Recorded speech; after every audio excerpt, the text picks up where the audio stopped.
Seguimos aquí en Cátedra Médica. Nosotros la pasamos muy bien en las pausas, señores. Ustedes no se imaginan. Doctor Edison Rodríguez con nosotros en el día de hoy. Hablamos sobre trastorno del espectro autista. Y antes de irnos a la pausa, doctor, le dejaba servir esa pregunta de si todos los niños, todos los adolescentes, todos los adultos con autismo tienen una capacidad intelectual superior. ¿Por qué? Porque mucha gente asocia el autismo con una inteligencia extrema. Entonces, vamos a aclarar esa parte. Wow. No. La verdad que para mí, eso es un verdadero placer. Y esa pregunta es clave. Esa pregunta denota un trasfondo que vivo a diario, precisamente en la asistencia a familias con niños con autismo. Miren, el tener un hijo con cualquier tipo de discapacidad es un reto enorme, porque pone en riesgo la autopercepción, la autoestima parental, la idea que tiene el padre de sí mismo. Empieza por el simple hecho de la negociación del duelo, de la culpabilidad, de tener que enfrentar a esta situación y la preocupación persistente, completamente persistente, de qué va a pasar con ese niño cuando yo no esté. Sí. Entonces, eso genera mucha vulnerabilidad en los padres a ser aprovechados por personas desaprensivas que alegan que pueden curar esto, que tienen la solución mágica, etcétera, etcétera. Y uno de los mecanismos que se puede presentar también es la necesidad de encontrar elementos como para anclarse ahí y asumir que esto es algo positivo o asumir que esto es algo bueno. Y es cierto, por otro lado es cierto que muchos niños que son bien trabajados y que tienen, pero que en gran medida esto va a depender no de lo que los padres hagan, sino de las bases genéticas de ese individuo y de circunstancias que muchos padres no tienen bajo su control, porque no todos los padres tienen los aspectos económicos, sociales resueltos. No. Entonces nosotros no podemos permitir que siga calando esa idea de que los niños con autismo son súper inteligentes, porque genera expectativas que al no poderse cumplir, entonces genera más angustia y más culpabilidad. Estos niños, al tener como característica central la persistencia y las conductas obsesivas, sí, pueden amasar una gran cantidad de información acerca de temas específicos, pueden tener cierta facilidad para dominar de manera puntual. He tenido casos, por ejemplo, tuve casos de un niño que se estaba enseñando a hablar latín, que sabía hablar, ya sabía comunicarse, o ya no de una manera muy fluida, pero sabía comunicarse ya en 3 idiomas. Un niño como de 6, 7 años. Wow. Tenía una fijación con eso, pero hay que entender algo. Una cosa es la capacidad para hiperenfocarse o fijarse en un tema y amasar grandes cantidades de conocimiento. Pero yo puedo tener todo el conocimiento del mundo y si no tengo las habilidades sociales para poder ejercer ese conocimiento de una manera favorable para mí mismo y los demás, entonces no tengo un producto comercializable, no tengo capital de negociación. Por eso es que por ejemplo, se ha replanteado el uso del concepto de Asperger, que es uno de los conceptos que más se ha tergiversado para denotar esa sensación como de orgullo o de capacidad. Hay que entender que el autismo es en esencia una suerte de discapacidad. Que tiene una naturaleza más social, más socioemocional que, por ejemplo, física. Y es algo a lo que nosotros nos enfrentamos día a día con también condiciones como el déficit de atención. Este niño que tiene sus 2 brazos, sus 2 piernas, sus ojos, tiene todas sus partes físicas. Físicamente. Porque no se puede desempeñar como se espera de él o como los demás niños se desempeñan. Eso crea una dinámica horrible para la autopercepción. Y en el caso de los niños con autismo, que no tienen mucho compromiso intelectual, tienen la capacidad, aunque están comprometidos socialmente, pero muchas veces tienen o adquieren la capacidad para darse cuenta de su discapacidad. Oh, sí, doctor. Sí. Porque se percatan, ya sea de manera consciente o inconsciente, de las diferencias. Claro. Las diferencias en cuanto al trato. No funciona igual. No funciona igual, no está la misma interacción que con los demás. Y hay que trabajar. Uno de los factores, para concluir esa respuesta, uno de los factores que yo particularmente he encontrado en la práctica clínica, que es un factor de pronóstico incomparable, Desde el punto de vista clínico, científico, hay dos factores. Uno de ellos es la verbalidad, si el niño con autismo adquiere o no la capacidad para comunicarse verbalmente, y el otro es la presencia o ausencia de discapacidad intelectual u otras condiciones orgánicas como la epilepsia. Esos dos factores en general son los factores de mayor peso pronóstico. Pero desde mi perspectiva como facultativo, yo he encontrado empíricamente, esto no es evidencia científica, esto es una opinión informada, el manejo de la angustia parental, el manejo de ese duelo persistente en los padres, es un factor predictor de pronóstico para todos los niños que tienen algún tipo de discapacidad, y en particular el autismo. Si yo logro de manera temprana, precoz, incidir en ese duelo, lograr que esos padres encuentren formas de cómo disfrutar a sus hijos y no vivir constantemente cargando con la culpa y la angustia de qué van a decir, qué van a pensar. Yo he tenido padres que incluso estando en el metro y estando en un escenario público, vamos a decir, en este caso lo que pasó fue en el metro, y aplicando las recomendaciones conductuales de los terapeutas en el CAID, recibieron crítica de los padres alrededor. Incluso unos padres le dijeron, en ese momento intentaron arrebatarle a la niña. Porque esos padres entendían que ellos no estaban haciendo la cosa bien. Y lo que ellos estaban haciendo era siguiendo las recomendaciones de los expertos. Claro. Entonces hay que proteger, hay que empoderar a los papás para que puedan defenderse. Y hacer consciente a la población también. Y hacer consciente a la población. Claro. Entonces, si el niño percibe que en un entorno determinado, él tiene algunas diferencias, porque la nota, eso le puede generar entonces una tendencia al autoaislamiento. Eso puede empeorar muchos aspectos de la condición. Una de las problemáticas que nosotros tenemos más grandes en psiquiatría infantil, en el contexto del autismo y otras condiciones, es el tema de la comorbilidad, de que con el tiempo se desarrollan otras situaciones de salud mental que acompañan. Lo más frecuente es el tema de la depresión y la ansiedad. Y eso lo podemos ver en el niño con autismo, en el adolescente con autismo también, sobre todo dependiendo del compromiso intelectual que tenga ese niño. Claro. Doctor, nosotros hemos avanzado con el tema, pero no le hemos dado a la gente la información de esas manifestaciones que puede tener un niño con autismo y que se puedan identificar tempranamente, justamente para lograr ese diagnóstico y ese seguimiento que permita que ese ser humano pueda ser funcional dentro de su condición. Y entonces, como hablamos de un espectro, pues dentro de ese grupo, cómo se pueden quizás clasificar los diferentes tipos de autismo y las manifestaciones que pueden acompañar. Claro. Una nota sobre la clasificación, y es otro de los aspectos. Hay muchos aspectos alrededor del autismo que han causado siempre controversia y que han sufrido múltiples cambios.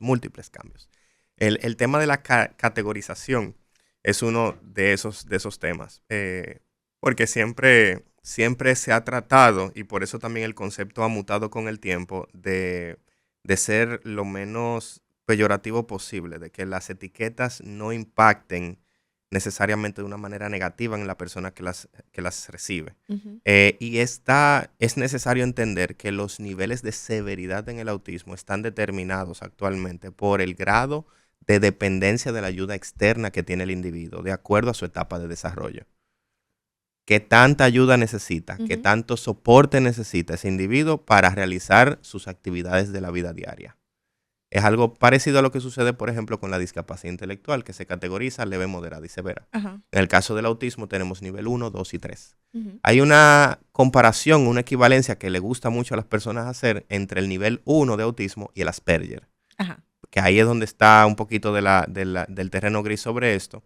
Porque lo que anteriormente se conocía como Asperger era una variedad de autismo, que ya todo forma parte del mismo espectro, que se caracterizaba por estas manifestaciones de hiperfoco en temas específicos, de capacidades elevadas, para ciertos temas de índole académico, y mínimamente, o de menor manera, el compromiso socioemocional y en la reciprocidad.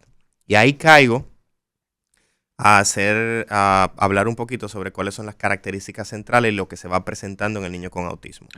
Algo muy importante entender sobre la presentación de autismo es que inicialmente el desarrollo luce normal.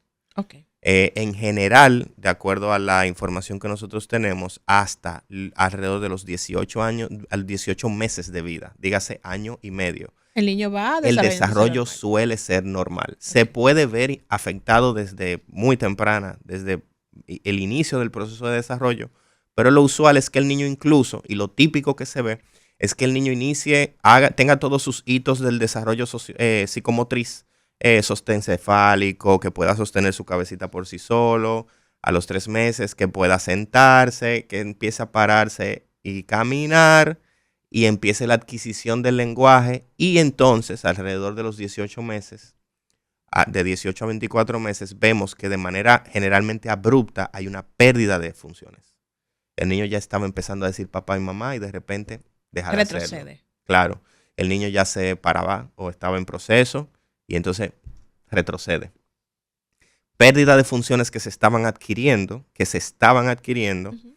y lo que procede es un retraso general en el proceso de desarrollo, no cumplir con las expectativas, tanto a nivel cognitivo, en cuanto a su capacidad para expresarse, para interactuar con los demás, a nivel psicomotriz, ese desarrollo de que todos vemos en los niños, de ir ganando cada vez más dominio sobre su musculatura y más funciones.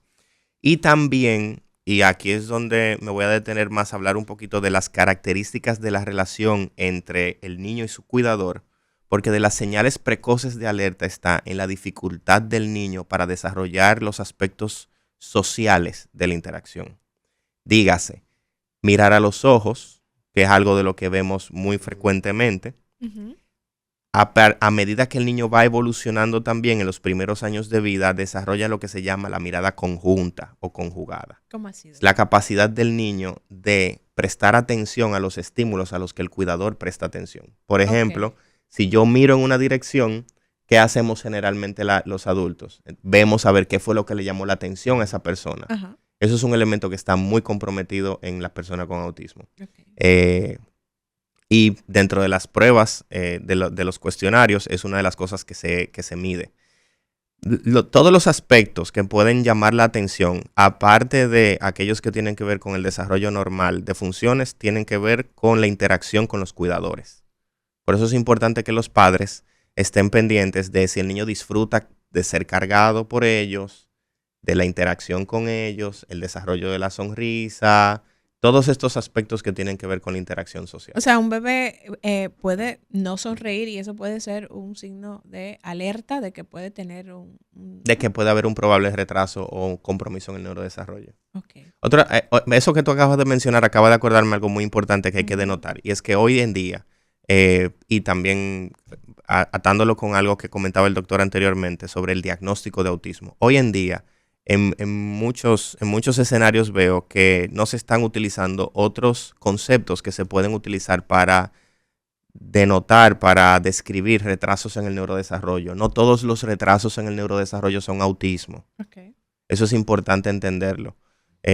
Porque casi siempre cuando se presenta cualquier tipo de retraso en el neurodesarrollo, lo primero que pensamos en esto, en autismo, y no necesariamente es así. Ahí usted está tocando un tema sensible, doctor, porque hay que tener mucho cuidado a la hora de diagnosticar este tipo de trastornos, porque pareciera que a todo le estamos poniendo el nombre de autismo, que estamos diagnosticando a la ligera, y entonces aquí necesitamos de orientar a la gente respecto a quién está en la capacidad de establecer un diagnóstico de autismo y cómo se realiza ese diagnóstico. Sí, uno de los aspectos más difíciles o complejos de esto es que el diagnóstico de autismo, como hablábamos de que no hay pruebas de laboratorio o imágenes, es un diagnóstico clínico. Es un diagnóstico observacional. Okay. Se han establecido y se han depurado y se han mejorado con el tiempo estrategias para tratar de objetivizar el diagnóstico, y por eso tenemos todas estas escalas, encuestas, tenemos el A2, el MCHAT, tenemos las escalas de desarrollo, el DP3, etcétera, etcétera. Tenemos muchos intentos de hacer objetivo este diagnóstico. Por eso vemos que las instituciones que trabajan con el autismo requieren de pasar por un proceso de evaluación médico, descartar otras situaciones orgánicas médicas que pueden condicionar este tipo de manifestaciones. Pero al final del día es un diagnóstico clínico, es un diagnóstico observacional.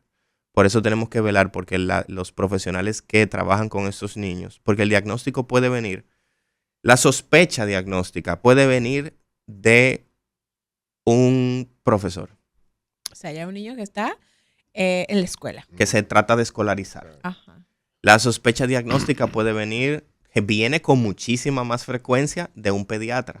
De un pediatra. Cuando se hace puericultura, cuando se hace cita de niños sanos, de desarrollo.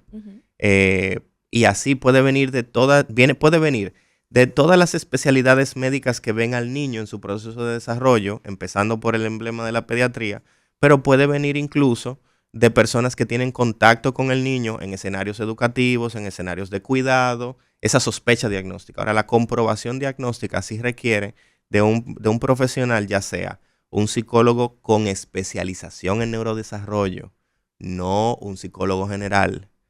El psicólogo general sigue siendo capaz de levantar la alarma, de hacer la alerta. Puede que haya un problema de neurodesarrollo, pero los diagnósticos definitivos requieren de una persona con entrenamiento en la evaluación de estas situaciones. Entonces, pero ese diagnóstico clínico se acompaña de algún tipo de test, no prueba de laboratorio, pero algún tipo de procedimiento que ayuda al facultativo a complementar ese diagnóstico. Sí, como decía anteriormente, hay pruebas de cribado, es decir, pruebas que se aplican, que son más rápidas, generalmente se aplican a los papás y permiten tener una idea o sospecha de si hay compromiso en el desarrollo. Este es el caso, por ejemplo, del MCHAT. Y tenemos otras pruebas que son un poquito más estructuradas que permiten no solamente detectar la presencia de anormalidades o atipicidades en el neurodesarrollo, sino también algo muy importante que es evaluar cuáles son las áreas específicas del proceso de desarrollo que están alteradas. ¿Por qué? Y ahí aprovecho para conectar con otro elemento que puede ser de interés y de mucha utilidad para el público que nos oye. Todas las intervenciones terapéuticas, desde lo psicológico hasta lo farmacológico, en el caso de psiquiatría, que tenemos un rol muy importante que jugar en el seguimiento del autismo, todas las intervenciones terapéuticas tienen que tener claro dos elementos: objetivo y tiempo de ejecución. Claro. Veo con una frecuencia alarmante niños que reciben, por ejemplo, terapia conductual durante 3 años. ¿Qué hacen trabajando terapia conductual durante 3 años? ¿Qué tiempo debería ser el que establecido? Eso depende Atendiendo el caso, eso claro. depende de las necesidades. Claro. Porque hay necesidades que requieren de trabajar primero otras necesidades para poder entonces pasar ahí. No es descabellado pensar que un niño a lo largo de un periodo de 3, 4 años tenga necesidades particulares que se trabajen en terapia conductual. Porque eso es otra cosa. O sea, un niño puede cumplir con ciertos objetivos, dejar esa intervención terapéutica y más adelante retomar esa intervención terapéutica con otros objetivos. Okay. Lo que debemos mirar con reojo y recelo, y los padres tienen que tener la capacidad de solicitar a sus terapeutas qué tú estás trabajando, qué tiempo tú tienes planificado para trabajar eso. ¿Cuál es el objetivo? Cuando tenemos un periodo ininterrumpido de meses, años, y sobre todo cuando no se ven avances en cuanto al desempeño conductual del niño. Ya usted dijo que el trastorno del espectro autista no se cura. Es una condición con la cual las personas viven durante toda su vida. Así es. Entonces, eso va igual acompañado con el desarrollo fisiológico normal Exactamente. de las personas, el niño, la niña que tenga esa condición. Entonces, ¿se genera algún tipo de cambio asociado a esos cambios fisiológicos hormonales que se producen en las personas que tienen trastorno del espectro autista? Claro que sí. El periodo de la adolescencia, sobre todo, que es el periodo donde más cambios hay a nivel neuroendocrino, hormonal, todo esto, genera retos particulares en los individuos con autismo, sobre todo aquellos relacionados con la sexualidad. Eso es uno de los elementos que nosotros tratamos de prever, de ir educando a los padres y que se puede abordar desde diferentes ópticas. Se puede abordar incluso desde el punto de vista farmacológico, porque cuando tenemos conductas sexuales inadecuadas, podemos hacer intervenciones puntuales farmacológicas para disminuir el líbido, para tratar de controlar, pero eso hay que acompañarlo, al igual que en todas las demás situaciones, con la modificación de conducta. un acompañamiento adecuado. Muchos padres, cuando sus hijos con autismo adolescentes empiezan a realizar exploraciones, autoexploraciones y a presentar conductas sexuales, pues se alarman. Y se alarman con justa razón. Claro, claro. Porque son individuos con mucha vulnerabilidad que pueden entonces ser víctimas de personas desaprensivas. Eso es una de las situaciones que causa muchísima angustia. Pero sí, el individuo con autismo es un ser humano. Sí. Y como tal va a atravesar por las etapas que caracterizan a la vida de un ser humano, con sus retos particulares. Excelente. Bueno, es momento de que hagamos otra pausa. Nosotros retornamos porque aún nos queda mucha información que compartir en este último tramo de Cátedra Médica, hoy conversando con el doctor Edison Rodríguez.